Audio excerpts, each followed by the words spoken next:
Hey everyone, this is Matt from End Sickness. Today I'm going to tell you why natural antimicrobials are not the best choice when you're dealing with pathogens.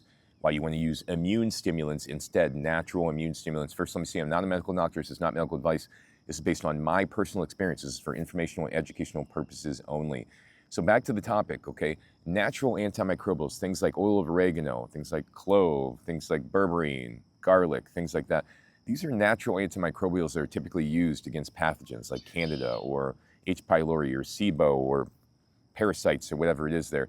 But the reality is these things are not always effective. I went down this road for several years and I was unable to get over the pathogens because there was other things that were going on. There were other issues that were keeping the pathogen there. Like I was eating foods that were triggering me. I was living in a moldy house, etc.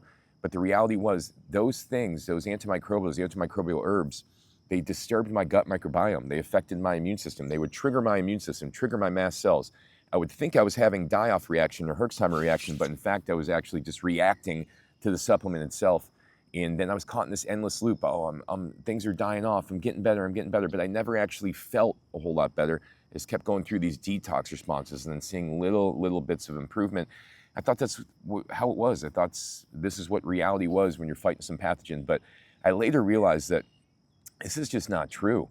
If you go backwards and you flare up from your symptoms, it's because your immune system got triggered, and you don't want to trigger your immune system into flaring up. That's not real healing. The only way to really heal from a pathogen or a chronic infection is to keep your immune system calm the entire time. You can't be aggravated by something we're eating, something we're inhaling, something we're taking. We can't do that if we want to beat these pathogens. So instead, you want to use things that modulate mast cells, calm down the mast cells, but they also stimulate natural killer cells, macrophages, things like that actually go out and remove pathogens. So instead of trying to kill the infection on your own and hope that it just goes away, instead what you're going to do is you're going to take immune stimulants to stimulate your natural immune cells to get rid of it on its own. And the best part is when it gets rid of it on its own, it remembers it. So your immune system will remember it, and then when it encounters it in the future, it'll say, I see it right there, hiding over there. It'll get rid of it. It's not like that when you take antimicrobials. There's no immune system memory involved, so there's no memory of this pathogen to help your immune system become more efficient in the future. So the best immune stimulants I found out there for getting that immune system into gear when it's suppressed significantly is going to be your raw colostrum. Raw colostrum. Okay, go to realmilk.com. Call the farmers in your tri-state area. Say, hey, listen, I'm looking for raw milk.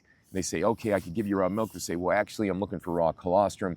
If they don't pick up, leave a voicemail saying you're looking for raw milk. If they don't pick up, send them a text saying you're looking for raw milk. Most of them will get back to you because they're trying to sell their raw milk. And then when they get back to you, tell them you're looking for raw colostrum, that you could have it frozen, okay? And you will buy as many gallons as they can get. Trust me, this is the way to go if you have a gut issue, is colostrum. It literally saved my life. It saved my life. I had 6 or 7 different bacterial infections. I had Candida growing all over me, rashes all over me. I had lost 80 pounds. There was really no hope at that point before the colostrum came along. The next immune stimulant is going to be, in no particular order, arabinogalactin. Arabinogalactin is from the larch tree, and this stimulates your immune system to kick into gear. It also calms down the mast cells, modulates the regulatory T cells. And then this one I get from Swanson. It's in a product called Fiberade.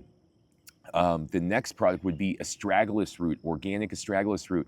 They've shown that this actually stimulates natural immune boosting properties or natural immune cells that will get rid of some of these pathogens, some of these issues in your body. So astragalus is another one. The last one I'm going to mention is beta-glucan. Beta-glucan is another great immune stimulant. It's a polysaccharide found in oats and algae, things like that. And this one stimulates the natural killer cells, the natural immune cells, to get rid of these things on their own. So if you want to get rid of pathogens, you don't want to get rid of them by taking natural antimicrobials. You want to get rid of them by taking immune stimulants, because the immune stimulants, as I said, they'll get your immune system to function normally again, get rid of this stuff on its own, and they'll remember it when they get rid of it. So if it encounters it in the future, guess what? It'll get rid of it much more efficiently because it remembers it. So one thing I got to say about these immune stimulants or the antimicrobials, you don't want to take them every single day. If you're going to take the immune stimulants, you want to do like colostrum one day, beta-glucans the next day, take a day off, astragalus root the next day, with arabinogalactin, and then go back to the same cycle. You don't want to keep stimulating your immune system over and over and over again. You want to take a day off, a couple days a week at least, 2 or 3 days a week, and then start to dose up on the other ones. So thanks for watching, everybody. I got hundreds of articles, hundreds of videos on my website. Go to endsickness.org to take a look, and hope to see you again soon.